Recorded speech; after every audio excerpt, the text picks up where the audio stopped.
चलिए आपको सीधे लाइव लिए चलते हैं, जहां 12 करोड़ की लागत से मदन मोहन मालवीय प्रौद्योगिकी विश्वविद्यालय में निर्मित आधुनिक सुविधाओं से सुसज्जित नए प्रशासनिक भवन का लोकार्पण कर रहे हैं सीएम योगी।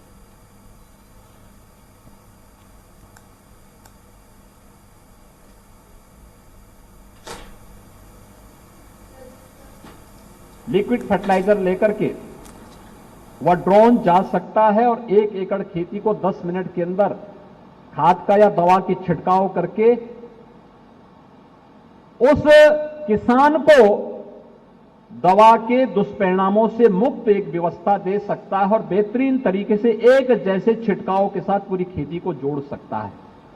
व्यक्ति पहले मैनुअली जब करता है तो या तो हाथ से खाद छिड़कता है या फिर वह कंधे में रख करके पेस्टिसाइड को छिड़कने के लिए मजबूर होता था। आप अनुभव कर सकते हैं कि जो पेस्टिसाइड जिससे जहरीले कीड़े मर रहे हों, उस व्यक्ति की क्या स्थिति होती होगी जो अपने कंधे में उसको सटा करके और फिर उससे छिड़काव करता होगा। टेक्नोलॉजी उसके लिए है और टेक्नोलॉजी ने, ड्रोन टेक्नोलॉजी ने उसकी स्थिति को और आसान किया है।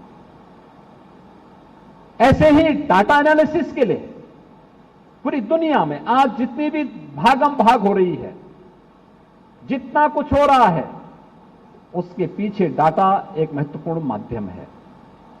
इसके एनालिसिस की भी व्यवस्था, हमें केवल शोध ही नहीं देना है, उसके परिणाम और दुष्परिणामों से बचाव के रास्ते भी तलाशने हैं। अगर ड्रोन दे रहे हैं तो ड्रोन का उपयोग तो हो, लेकिन ड्रोन का दुरुपयोग भी रोका जा सके, इसकी तकनीक भी आपको विकसित करनी होगी, उस दिशा में भी प्रयास करना होगा। आर्टिफिशियल इंटेलिजेंस जीवन को आसान कर सकती है, लेकिन आर्टिफिशियल इंटेलिजेंस के परिणामों को के माध्यम से जीवन को आसान बनाने के लिए, ईज ऑफ लिविंग के लक्ष्य को प्राप्त करने में हम कैसी बड़ी भूमिका का निर्वहन कर सकते हैं। जीवन के अलग अलग क्षेत्र में इसका क्या उपयोग हो सकता है, इस दिशा में भी एक नए प्रयास को आगे बढ़ाने की आवश्यकता है। और इस दिशा से आज की आवश्यकता के अनुरूप मैं एक जगह गया, एक समीक्षा बैठक ले रहा था। वहां पे नेचुरल गैस पाइप से बिछाई जा रही थी। अचानक कार्य रुक गया। तो मैंने पूछा वे कार्य क्यों रुका है? उन्होंने कहा साहब रोका इसलिए क्योंकि अगर हम लगा भी देते तो हमारे पास मैन पावर नहीं था। मैंने कहा मैन पावर कैसा चाहिए? कहा कि हमें अच्छे ट्रेंड प्लम्बर चाहिए। इंजीनियर है लेकिन प्लम्बर नहीं है।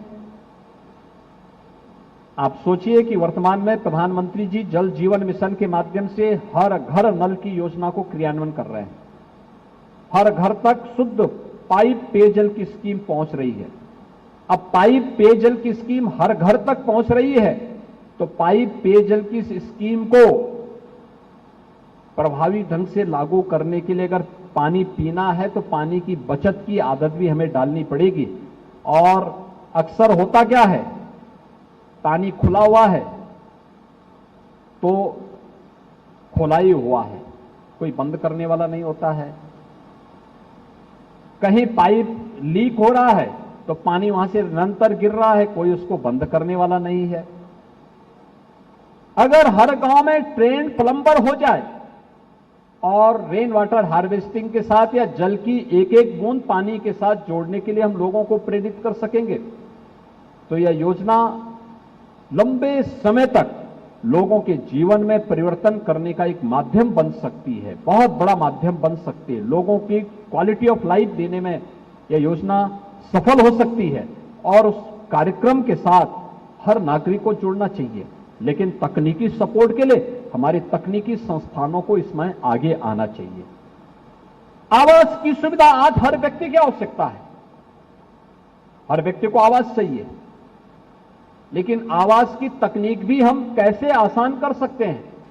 जल्दी घर बन सके, सस्ते में घर बन सके, हाई राइज बिल्डिंग बन सके, इसके लिए भी नई तकनीक विकसित करने के लिए कार्यक्रम को आप आगे बढ़ा सकते हैं। और जहां कहीं कुछ अच्छा कर रहे हैं वहां जाकर के उसे देखना, फिर उसमें सुधार की क्या गुंजाइश हो सकती है, अपनी लेबोरेटरी में आकर के उस कार्यक्रम को आगे बढ़ा देना। गोरखपुर हो या फिर प्रदेश के अलग अलग क्षेत्र, आपने देखा होगा हम लोगों ने 10 से 12 फरवरी 2023 को उत्तर प्रदेश का ग्लोबल इन्वेस्टर समिट किया था। ग्लोबल इन्वेस्टर समिट प्रदेश के अंदर 36 लाख करोड़ रुपए के निवेश के प्रस्तावों को लाने में सफल हुआ, लेकिन 36 लाख